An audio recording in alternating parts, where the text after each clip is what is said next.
સુરતના સરથાણા વિસ્તારમાં પણ ખાડીપુર જેવી પરિસ્થિતિ, જેમાં વ્રજભૂમિ સેક્ટર 1 સોસાયટી એ પાણીમાં ગરકાવ થઈ ચૂકી છે।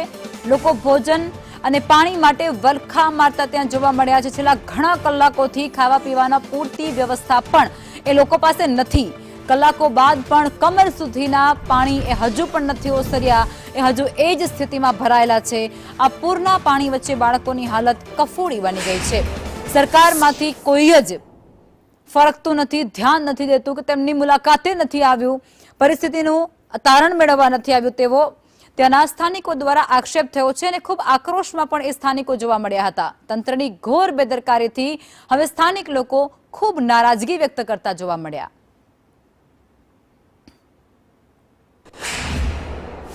સુરતના સરથાણા વિસ્તારમાં તમે જો આ એક સોસાયટીમાં અમે આવ્યા છીએ અને અહીંયા કમર સુધી પાણી ભરાયેલા છે। હજુ પણ પાણી ઓસર્યા છે ત્યારે આવી હાલત છે। તો તમે વિચારો કે કાલે જ્યારે ભારે વરસાદ વરસ્યો હતો ત્યારે આ વિસ્તારની કલ્પના કરી શકો છો કે શું થઈ હશે। અહીંયા લોકોને અત્યારે જે પણ જીવન જરૂરિયાતની પાયાની વસ્તુઓ છે એ આ ટ્રેક્ટર મારફતે, મનપાના ટ્રેક્ટર મારફતે પહોંચાડવામાં આવી રહી છે। કેટલાક સેવાભાવી લોકો આ કામગીરી કરી રહ્યા છે। સતત પાણીની બોટલ્સ આ જરૂરિયાતમંદ લોકો સુધી પહોંચાડવામાં આવી રહી છે। પણ આ લોકોની સ્થિતિ શું છે? આટલું પાણી ભરાઈ ગયું છે, કાલે આના કરતા વધારે હશે? આના કરતા વધારે હતું। અંદર એટલું પાણી હતું અને બધું વસ્તુ ખરાબ થઈ ગઈ છે। નથી ખાવાનું કે નથી પીવાનું કઈ વસ્તુ। અમે બધા ધાબે જતા રહ્યા હતા, હતું એટલું ખાધું। પહેલા માળ સુધી આખું પાણી? હા, પહેલા માળ સુધી આખું અમારો બધો સામાન બગડી ગયો છે। દર વર્ષે આવું થાય છે? હા, દર વર્ષે આવું થાય છે।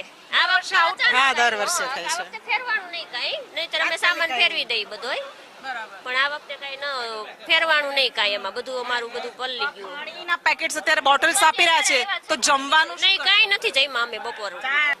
દર વર્ષનો આ પ્રોબ્લેમ છે મેડમ, અને આ એક કુદરતી આફત છે।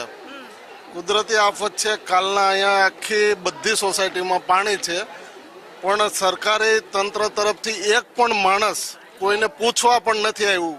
ચલો ચાલુ વરસાદ હોય ના આવે સમજ્યા વાત છે, પણ કાલે સાંજનો 5-6 વાગ્યાનો વરસાદ રાખ્યો, આજે સાંજ પડવા આવી, હજી સુધી કોઈ સરકારી માણસ કે કોઈ કોર્પોરેટર, ધારાસભ્ય હાલમાં અહીંયા કોઈ પૂછવા બી નથી આવ્યું કે ભાઈ તમારે શું તકલીફ છે, પાણી, ખાવું પીવું, કોઈ વસ્તુ કોઈ આવ્યું નથી।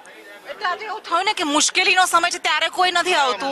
વોટિંગ હા, મત લેવા હોય છે ત્યારે બધા આવે છે, બાકી ત્યારે આ તકલીફ છે તો કોઈ આવતું નથી। બસ તંત્રને આ અપીલ છે કે ભાઈ પાણીમાં જે લોકો હેરાન થાય છે એની મદદે આવે। પણ તમને નથી લાગતું કે આ સ્માર્ટ શહેરના દાવા કરો ને આવી હાલત હોય સુરતના આટલા મોટા વિસ્તારની લાખો લોકોની, તો એ તો કંઈક થવું જોઈએ। સાચી વાત છે, પણ આ એક કુદરતી આપદા કહેવાય। હવે એમાં તો કદાચ સરકારી તંત્ર આમાં ના બી પહોંચી શકે, પણ જે આટલું થઈ ગયું ત્યાર પછી તો એ લોકોને સહાય માટે આવવું જોઈએ અહીંયા, પણ એ સહાય નથી મળી હજી અહીંયા। સૌથી મોટો સવાલ એ થાય કે સુરત, જેને સોનાની મૂરત એ શબ્દથી નવાજવામાં આવે છે, જેને ડાયમંડ નગરી કહેવામાં આવે છે, પરંતુ એની સુરત અત્યારે સંપૂર્ણપણે ખરાબ થઈ ગઈ છે અને હજારો લોકો આવી આપદા, આ મુશ્કેલીનો સામનો કરવા માટે મજબૂર બન્યા છે। એક ફરિયાદ એ છે કે જે લોકો પોતાને જનતાના સેવક કહે છે, એ જનતાના સેવક અત્યારે ગાયબ ક્યાં થઈ ગયા છે। કેમેરામેન પુખરાજ શર્મા સાથે કૃષ્ણા પટેલ।